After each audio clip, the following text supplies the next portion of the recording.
안전자산으로 꼽히는 금을 찾는 수요가 늘며 금값도 덩달아 오르고 있다는 소식 저희가 전해드린 적이 있습니다. 금과 함께 바로 떠오르는 대표적인 귀금속, 은이죠.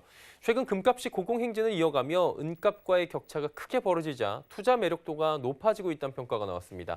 은투자법 그리고 주의사항 짚어보도록 하겠습니다. 금융팀의 유민호 기자와 함께합니다. 어서 오세요. 안녕하세요. 예. 금이 아니라 이제 은입니다. 네. 거래량이 금이 늘어났고 가격이 상승했다라는 소식을 저희가 지난 시간에 전해드렸는데요. 은도 찾는 사람이 좀 증가하고 있나요, 실제로? 네, 골드바가 있다면 당연히 실버바도 있습니다. 있겠죠. 예, 금은방에서 쉽게 사고 팔 수가 있는데요. 최근 시중에서 이 실버바가 말 그대로 품귀 현상을 보이고 있다 이런 목소리입니다. 이 현장 이야기 직접 들어보시죠. 작년은 36.7톤, 올해는 작년에 육박한 34톤 정도 판매가 됐습니다. 현재 주문해서 밀려있는 대기 수요가 7.5톤 정도인데요. 한 달 정도 소요될 걸로 보여집니다. 이 코로나 전국이 회복이 되고 경기가 호전이 되면 실버에 대한 어떤 차익 실현 규모가 골드보다는 더 높을 거라고 생각을 하셔인지 실버바를 많이 찾고 있습니다. 네. 조금 더 이야기 들어보도록 할까요? 네, 오전에 현장을 좀 지켜보니까 이 은을 사고 팔겠다는 이런 문의 전화 계속 걸려왔고 이 실버바를 보내기 위한 택배 포장도 이렇게 한창이었습니다. 조금 이따 설명을 좀 드리겠지만 이 금은방 말고도 시중에서 이 실버바를 구매할 수가 있는데 이 KB국민은행의 지난 3월 실버바 판매 중량은 이 310kg을 기록했습니다. 이 전달보다 9배 넘게 뛴 건데요. 이달 초순까지만 해도 이 100kg 넘는 실버바가 팔렸고 판매액도 함께 급증했습니다. 예. 지표상으로 보니까 좀 증가한 것 같은데 일단은 은 찾는 사람들이 늘고 있는 거잖아요. 요인은 뭡니까? 네, 한마디로 은이 좀 저평가됐다 약간 이런 겁니다. 예. 코로나19로 안전자산 매력이 올라가고 이 주요국이 돈풀기에 나서면서 금값이 천정부지로 솟았습니다. 최근 뱅크 오브 아메리카는 보고서를 내고 이 온스당 1,600달러에 머물고 있는 금값이 18개월 안으로 3,000달러 갈 거다 이런 전망을 좀 내놓기도 했는데요. 반면 금보다 은은 낮은 가격에 형성이 돼 있고 이 시세도 오르내림을 좀 반복하고 있는 그런 상황입니다. 금보다 가격 오름세가 좀 더딘 편인데요.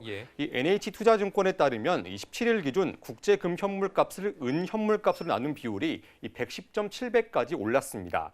즉 금값이 은값보다 110.7배 높다는 건데 이 코로나19 국면에서 같은 기금속인 은만 이렇게 좀 유독 강세를 보인 건 안전자산 선호 심리가 그만큼 높다는 걸 알 수 있습니다. 금과 달리 은은 전 세계 소비 절반 이상이 합금, 태양광 등 산업용 수요입니다. 금융시장과 동시에 실물 경기도 동반 부진에 빠지면서 은값이 치고 올라가지 못한 그런 요소가 좀 있습니다. 네.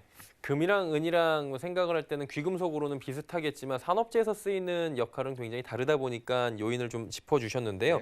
은 가격이 더 오를 가능성은 있다는 건가요? 네, 이런 기대감에 최근 사람들이 은을 좀 사들인 것으로 이렇게 좀 풀이가 되는데 현재 100배가 넘는 금, 은 가격 상대성은 은 가격이 지난해 8에서 90배 수준 좀 이렇게 유지를 했었는데요. 코로나19가 안정세에 들어서면 은 가격이 반등세를 타면서 시세 차익 등 투자 매력이 올라갈 것이라는 이 전문가들의 분석이 나오고 있습니다. 한마디로 매매 가격이랑 전세 가격이 있는데 괴리감이 커지면은 뭐 하나가 올라가거나 내려가거나 하면서 그 갭을 맞추는 그런 느낌인 것 같아요. 반등 시 시세 차익을 노릴 수 있다는 점이 좀 부각되고 있는 것 같은데 투자는 어떻게 하면 됩니까?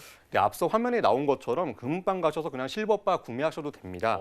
마찬가지로 시중은행에서도 실버바를 좀 판매를 하고 있는데 KB국민, 신한, 우리은행 그리고 지난 9월부터 NH농협은행이 판매를 시작해서 모두 4개의 은행에서 구매가 가능하게 됐습니다. 현물 구매는 금과 마찬가지로 부가세 10%가 부과되니까 이 점 알아두셔야겠습니다. 금이랑 비슷한 점이 있네요. 세금 문제 있다. 그리고 일단 현물이다 보니까 보관이 좀 어렵다. 그러면 KLX 금시장이나 실버 통장 지난번에 있었잖아요. 뭐 비슷한 게 있나요? 네, 맞습니다. 쉽게 계산해 보면 골드바 1kg 살 돈 가지고 실버바 100kg 살 수 있는 그런 돈이잖아요. 양이 많다 보니까 보관도 좀 어렵겠습니다. 금 투자할 때 추천해드렸던 방법이 한국거래소 KRX 금시장을 좀 이용하자 이런 거였는데 은을 그렇게 거래할 수 있는 플랫폼은 현재 없습니다. 쉽게 접근할 수 있는 게 좀 실버뱅킹을 좀 이용해 보는 건데요. 신한은행의 은 적립식 통장 실버리슈가 대표적인 상품입니다. 은 현물을 쉽게 사고 팔지 않아도 그램 단위로 거래를 할 수가 있는 그런 상품인데요. 은 분량에 해당하는 돈을 입금하면 인출할 때 은 가격과의 차익만큼을 이자처럼 받을 수 있는 상품입니다. 예. 실제 올해 들어 실버 이슈 계좌의 가입 건수와 판매액은 증가세를 보이고 있는데 1월 말 기준 총 계좌 수는 7,500여 개였습니다. 2월 말에는 약 160건 늘었고 3월 말에는 무려 900건 넘게 신규 가입자가 증가했습니다. 지난 21일 기준 총 계좌 수는 9,200여 개까지 올랐는데요. 투자 수익률은 국제 은 가격과 원달러 환율 변동상을 따라서 좀 결정되는 겁니다. 다만 이 상품은 원금이 보장되지 않고 차익이 발생하면 이 배당 소득세 15.4%를 내야 한다는 점 미리 알아두셔야겠습니다. 예. 여기도 세금은 붙는다는 점을 참고를 하셔야 될 것 같고요. 그렇다면 투자 시의 주의사항을 마지막으로 좀 여쭤봐야 될 것 같은데 어떤 점들을 주의할까요? 네, 은 관련 펀드에 좀 투자하는 방법도 있습니다. 네. 이 은의 투자는 상장지수 펀드 ETF를 통해서 간접 투자를 좀 할 수 있는데 네네. 펀드 역시 앞서 마찬가지로 시세 차익 나면 소득세 15.4% 내야 한다는 점 알아둬야겠고요. 좀 투자 유의사항 전문가 이야기 직접 들어보시죠. 금은 귀금속으로서 즉 고유 용도로 많이 가지고 있고 은 같은 경우에는 45%에서 50%가량이 산업 용도로 많이 쓰이다 보니까 이러한 구리의 특성을 많이 가지고 있거든요. 금이 달려가고 있다면은 경기가 개선됐었을 때 선두주자로 또다시 나선다면은 구리가 있다면은 구리와 금의 사이가 어떻게 보면 은이 될 수 있다. 다만 우리가 좀 주의해야 될 부분은 이 같은 구리의 특성을 갖다 가지고 있기 때문에 현재와 같은 경기의 변동성 측면에서는 좀 주의하실 필요가 있겠다. 네, 말씀드린 것처럼 산업 활동에 따라 변동성이 좀 존재하지만 현재 은 가격이 워낙 저점이다 보니까 이 여유 자금이 있다면 적극적으로 매수에 나서는 것도 좋다 이렇게 조언했습니다. 네. 지난 시간 금에 이어서 오늘은 은 투자 관련된 이야기 주의점들까지 들어봤고요. 금융팀의 유민호 기자와 함께했습니다. 고맙습니다. 감사합니다.